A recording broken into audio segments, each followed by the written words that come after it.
Hello and welcome to this session on what's new in opening Visual Studio Code from the web client. It's a feature which is relevant both for developers as well as consultants and support teams for investigating and troubleshooting issues. I'm Peter Boring, and with me today I have Blanca Robledo and Sotiris Dragonas. In this session, we're going to talk about new abilities for creating launch configurations and opening extensions from the client, as well as searching symbols once inside of Visual Studio Code, for instance, to investigate or to use it as a context for GitHub Copilot. But first, let's have a small recap of the overall feature. So some releases ago, we introduced a powerful ability to invoke opening Visual Studio Code from within the web client. This removed manual work and lowered the barrier for connecting Visual Studio Code to an environment, supporting increasing the developer productivity, empowering tech-savvy consultants to investigate and do light troubleshooting with limited Visual Studio Code knowledge. And it also empowers support to troubleshoot faster and lower time to mitigate. So, what did we add? To make it much easier to debug a specific environment, we added an attach option in the help and support page back in 2023 release wave 2. This supports debugging in sandboxes, as well as capturing snapshots and profile performance issues, both in sandbox environments, but also in production environments. In that release, we also added the ability to quickly go to source code, if available, for pages and table fields directly from within the page inspector on a page. Then, in the last release, we added the ability to open extension source code when it has a link to a Git repo, for instance, as a result of building it in an ALGO for GitHub pipeline.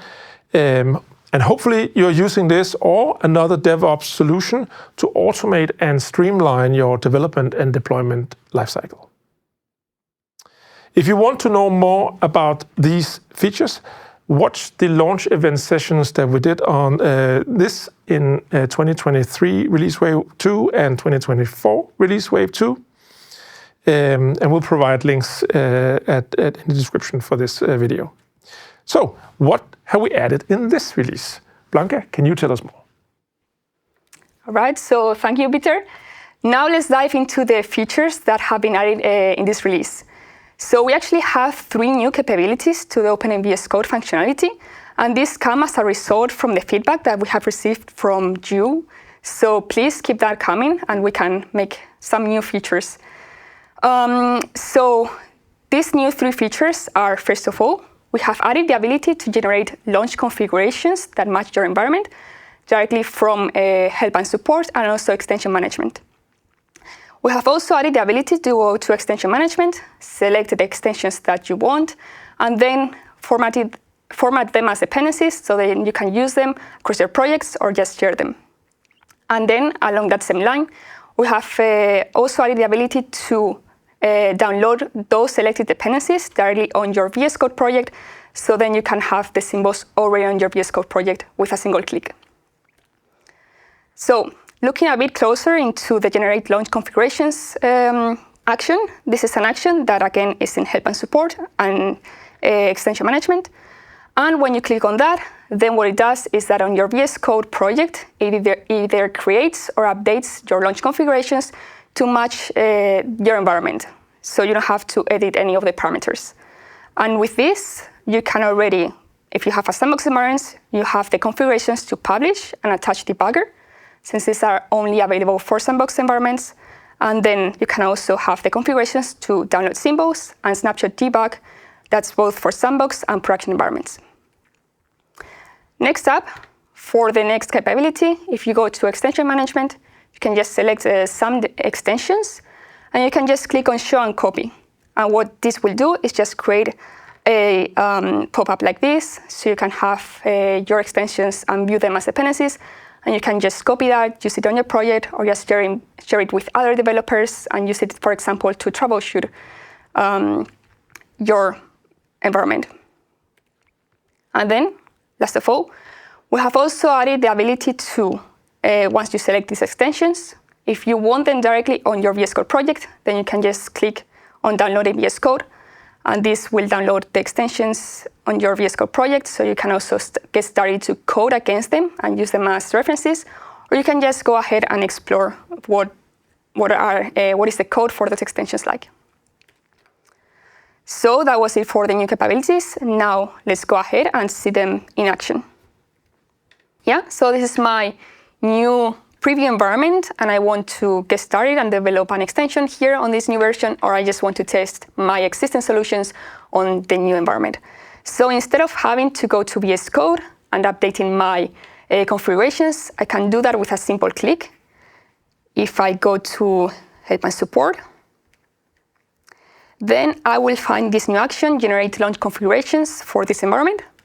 And I can just go ahead and click on that, and this will open VS Code, and it will also generate, in this case, because I didn't have one already, a new project from scratch.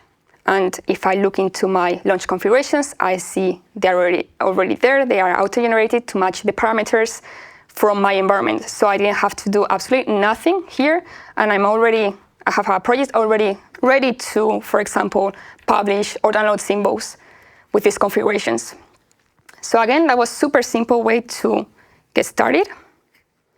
Now let's say my project also depends on some other extensions, and I want to code against them, and I want to reference them. So again, instead of going to my VS Code project, having to go to map.json and having to manually enter all this information about the extensions, I can just simply go to Extension Management. I can just select the extensions that I want to use in my project. So let's say, for example, this for over here.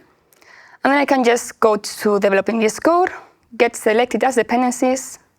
Let's say I want to show and copy. In this case, I already see this text, which I can just go ahead, copy it, and put it in my project. Or if I already want this in my project, then I can just go ahead and click Download in VS Code. And again, this will lead me back to my VS Code project. And then if I inspect my app.json, I see all of these dependencies have already been entered into my project. And I also see that they are being downloaded. So if I look at my AL packages, I already have the symbols for these extensions. So I can already get started and code against them. Or if I want, I can also go ahead and explore what's in these extensions.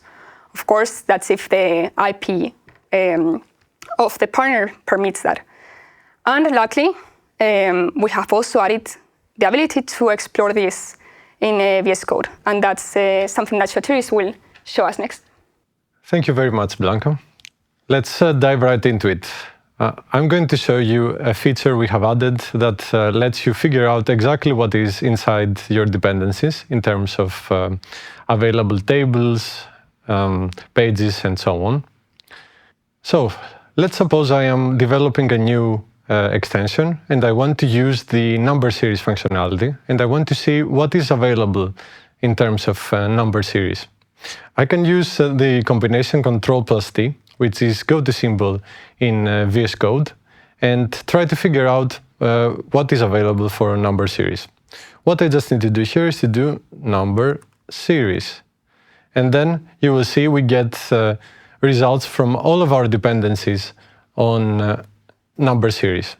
I can just navigate directly to the page for the number series and figure out exactly what is inside it through the symbols.